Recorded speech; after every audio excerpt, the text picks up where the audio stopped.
of the finest batsmen of all time. He could lead the attack with high-quality fast-medium bowling, or he could win a match with finger spin or wrist spin. He was a dazzling fielder in any position. The ultimate all-round player, Garfield Sobers, is one of ESPN's legends of cricket.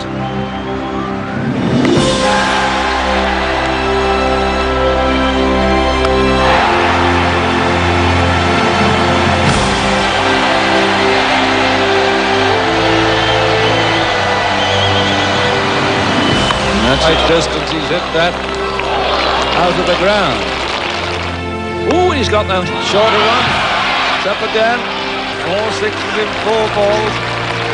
Swansea, Wales, 1968. Gary Sobers faces Glamorgan spinner Malcolm Nash. Oh, this is incredible. Now, this is 6 on the trot, it's a world record. And he's done it! He's done it! And my goodness, it's gone way down to Swansea.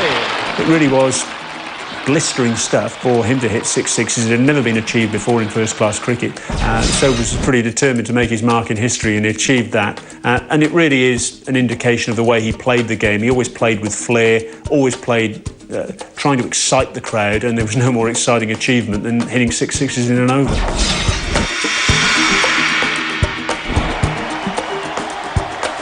Sobers was a fearless, aggressive batsman, a powerful hitter with a textbook technique. Gary Sobers as a batsman, it's hard to describe him. His whole defence was attack, I suppose you can nearly say. And of course his stroke range was so phenomenal. You know, he could hook, he could pull. You know, he had an array of shots which normal batsmen don't have. And of course, with this incredible eye and the fastest hands, the best hands I've ever seen on a batsman, made him sort of something special. His feet and his head were usually in the right spot, and as a reader of length, he was a guy who went back and forward when he was supposed to. So technically he was very, very good, and that was married to a hitting ability which was, you know, exceptional. Oh, best ever. Best thing in 2 legs. I think he's the best thing since sliced bread. And this guy is just tremendous. I mean, you were in awe of him.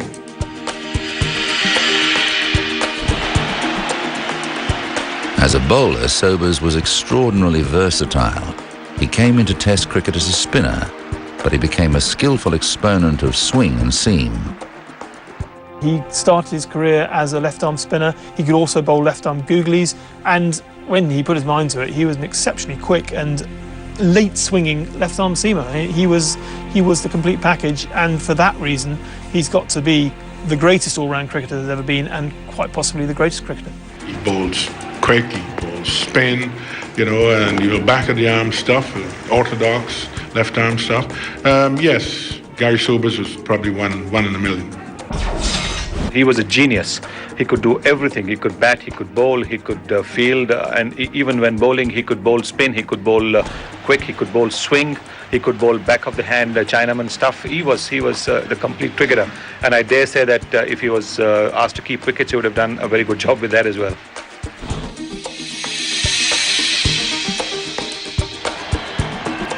In the field, Sobers could take blinding catches close to the bat and fire in searing returns from the deep.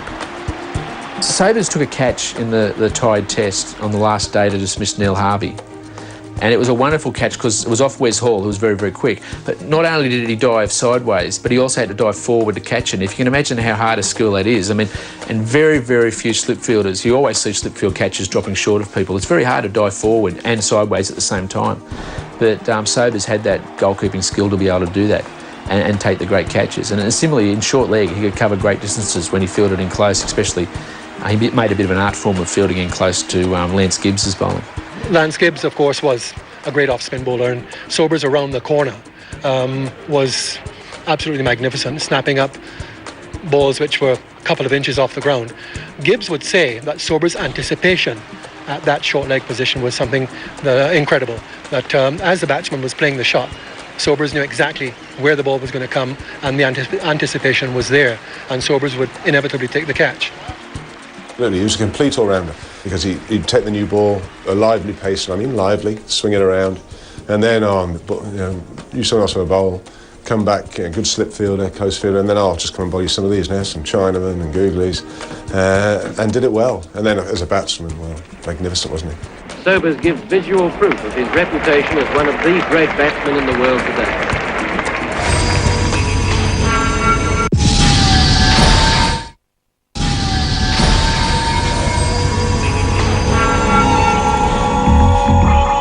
Like so many young West Indians, Gary Sobers, born in Barbados, developed his cricket on the beach. Up to today, beach cricket is still being played in Barbados, and it's played by some of the boys that I played with. Didn't matter what age you were, you still went and played beach cricket. And you went down there with your own bat, and it was like playing firms, what we used to call firms. Who got the ball, they bowled it. Who took the catch, they batted. And it was first bounce. You caught the ball first bounce, you batted. Sobers continued his cricket education by moving from the beach into club cricket. In Barbados, we had two leagues. The BCA, which was the Barbados Cricket Association, that is the higher class of cricket. And then you had the BCL, which was the Barbados Cricket League. And that was where players like myself and Conward Hand and Claremont de Pisa, Everton Weeks, and then we went through the ranks there, we played our trials and then played for Barbados and into the West Indies team. Sobers played his first test match in 1954 at 17 years of age. In his initial 22 completed innings, he made double figures 18 times without ever reaching 70. It took Sobers 4 years to post his first century, but it was worth the wait. Against Pakistan in Kingston in early 1958, he played one of cricket's most famous innings, a world record 365 not out. It was such a massive innings. It remained a world record for 36 years until Brian Lara, a fellow West Indian, happily broke it. And Sobers was there on the boundary's edge to greet Lara when he finally surpassed such a massive milestone. And like Sobers, like Lara, they were both pretty young when they achieved the feat. I mean, Sobers was only 21. He was a total whippersnapper. And it really surprised people because he'd actually been picked for his bowling.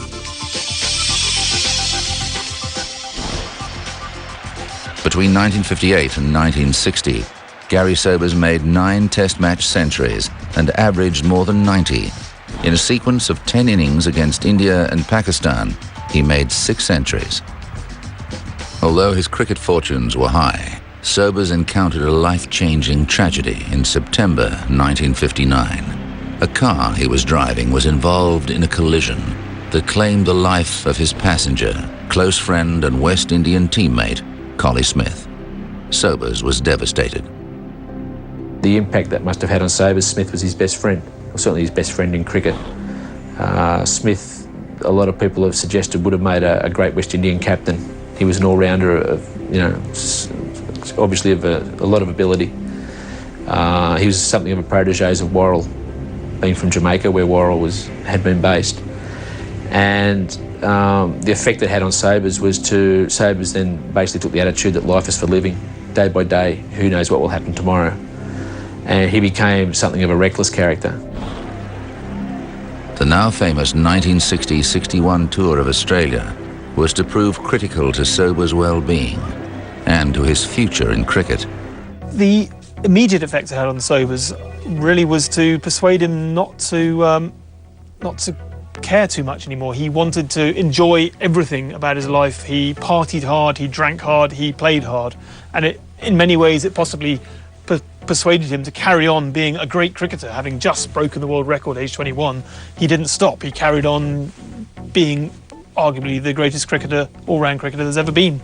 This sizzling straight drive takes the score past 100, and even Benno has to applaud the brilliance of Garfield Sobers. Once more a boundary. Sobers made 132 on the first day of the series in Brisbane. The tour gave West Indian cricket an enormous boost, and it proved to be a personal blessing for Sobers.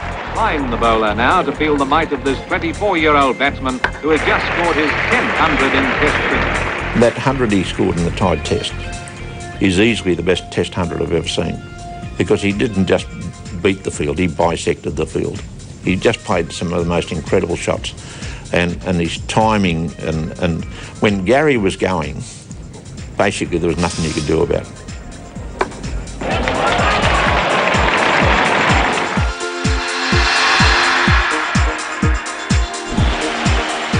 At the end of the tour, Sir Donald Bradman invited Sobers to play for South Australia in the Sheffield Shield competition.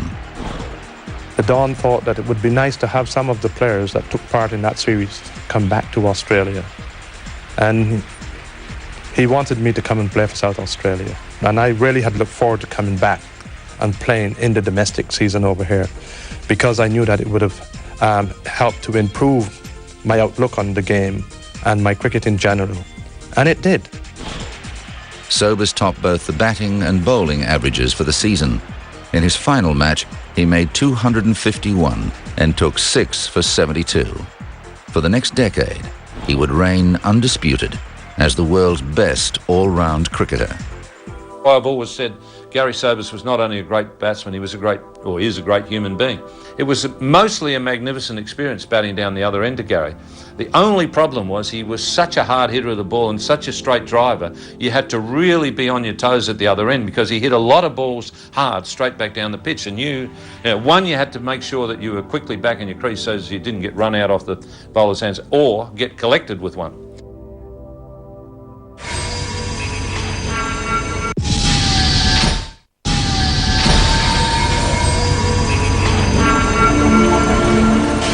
In 1963, Gary Sobers became only the second man after Keith Miller to make 300 runs and take 20 wickets in a test series.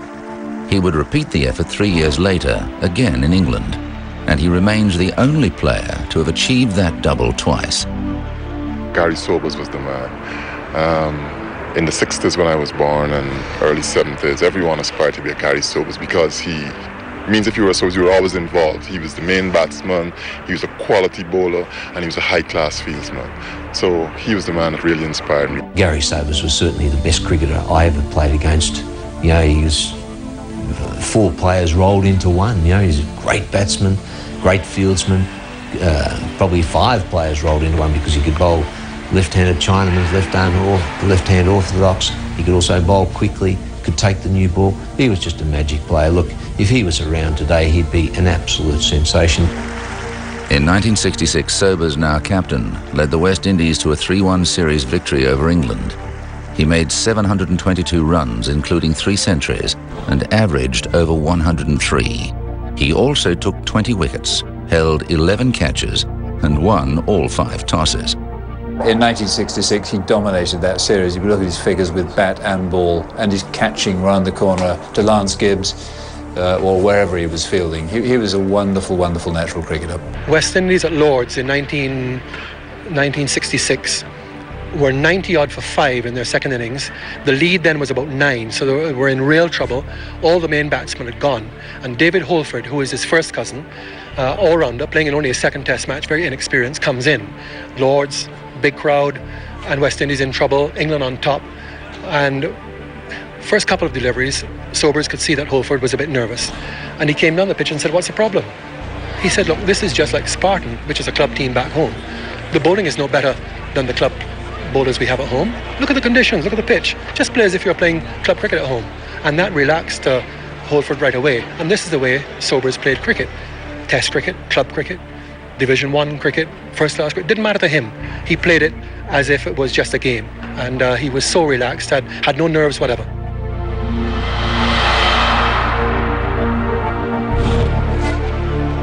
Sobers was accused of reckless captaincy in early 1968, when he set England a target of just 215 runs to win the 4th test.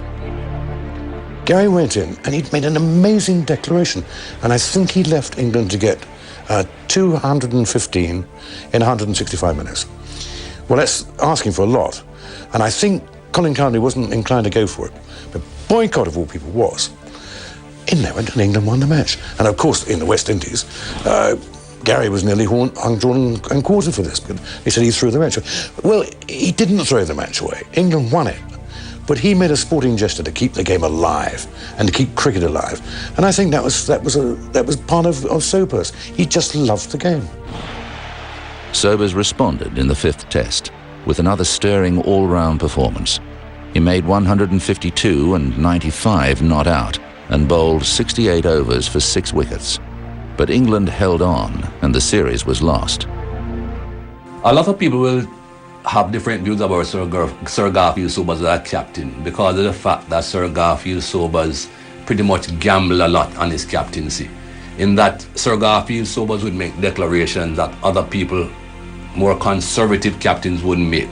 Because Sir Garfield Sobers knew his ability, and perhaps he thought others had his ability as well within the team.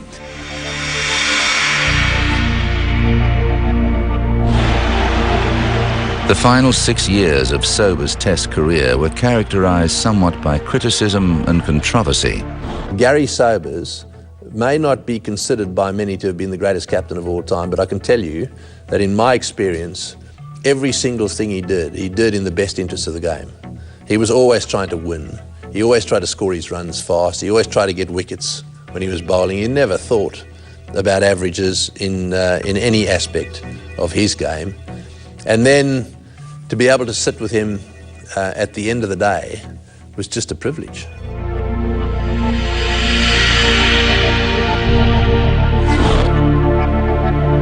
After passing 7,000 career runs at home against India, Sobers joined a rest of the world team to tour Australia. In the third match, he made 254, an innings Don Bradman described as the finest he'd ever seen. And some of the shots he played off Dennis Lilly in that game were just unbelievable, especially the straight drives. They would just come. Dennis hadn't even got through his follow through and it went back past him. And I remember going out in the second inning and Australia was really on top and we needed 2 players to consolidate and to get runs so that we couldn't get back into the game. So I had to put my head down and bat. And I went on the first over, Dennis was bowling again, and the first over, the first few balls hit the middle of the bat. And I knew that once the first few hit the middle of the bat, I knew it was going to be in for a good day. And I started to play, and Dennis got more heated up and started to bowl short and short, and I started to get really on top of him. I started to see the ball bigger and bigger, and everything started to flow. And it was one of those days where you could do nothing wrong. And I thought that was a tremendous innings. I mean, it was just poetry in motion. This guy was something else. I'm not so sure we'll see someone like him again. I hope we do, but that will be some player.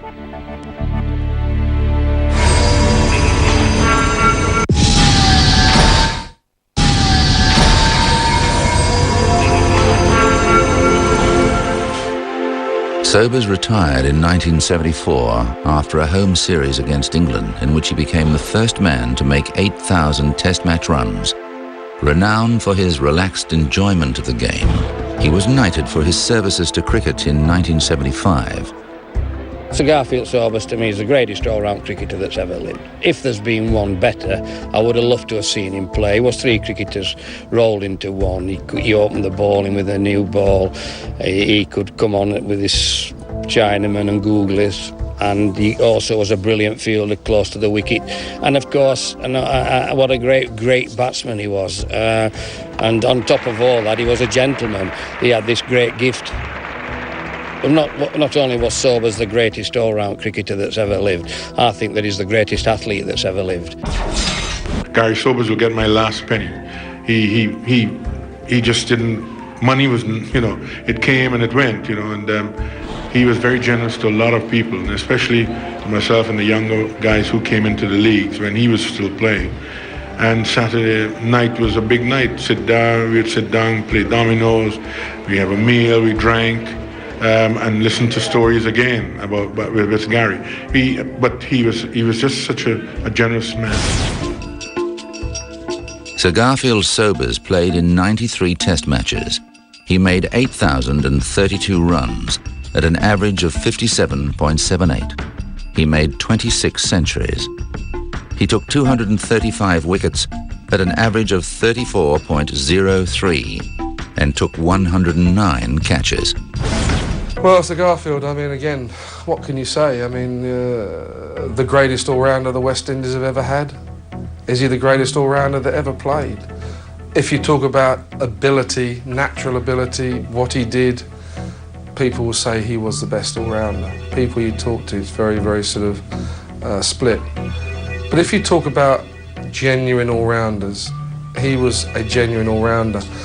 And because of what he was able to do, he would bat, he could open, he would bat six. But he started off bowling left-arm spin, then decided he was going to bowl left-arm seam, and then decided it'd be fun to bowl left-arm Chinaman or googly. And that was the talent of the man, the awesome cricketer that he was. Sir Garfield Sobers is the best batsman I ever saw. You know, forget about all the other things he could do in cricket. Sir Garfield was a magnificent batsman. And I'm very grateful that I had the opportunity to play with him quite a bit as a very young cricketer. There is no doubt in my mind that Gary Sobers was the greatest cricketer that's ever lived. You can't do what he did with the bat and with the ball in the fast department, as well as with orthodox spin and with wrist spin, and then catch the ball the way he did close to the wicket and indeed in the covers, and throw the ball the way he did without being an absolute genius. So for me, if you said what would you like to be, I would every day be a Gary Sobers. Sheer bubbling natural genius. The greatest born cricketer probably of them all. He could do anything. No argument about it. He was the greatest all-round cricketer in the world, certainly almost a freak, really, that he was put here. I'm of a firm belief that people are put here to do certain things, like Pelé to play football and Muhammad Ali to box, and Sobers was put here to play cricket, and he played it magnificently. He was a tremendous sportsman. He enjoyed life to the fullest, and yet it had no effect on his cricket. Perhaps it had a beneficial effect on his cricket. He just went out there and was very relaxed in everything he did, no matter what the situation. He could do anything on a cricket field, and I haven't seen anyone since, and I don't think there's anyone before him who would compare. He was exhilarating to watch. He could turn a match at any time with bat or ball, or with a spectacular catch. He was an aggressive, fearless player and a daring, imaginative captain. There's never been a more complete player than Sir Garfield Sobers, a giant in the ranks of ESPN's Legends of Cricket.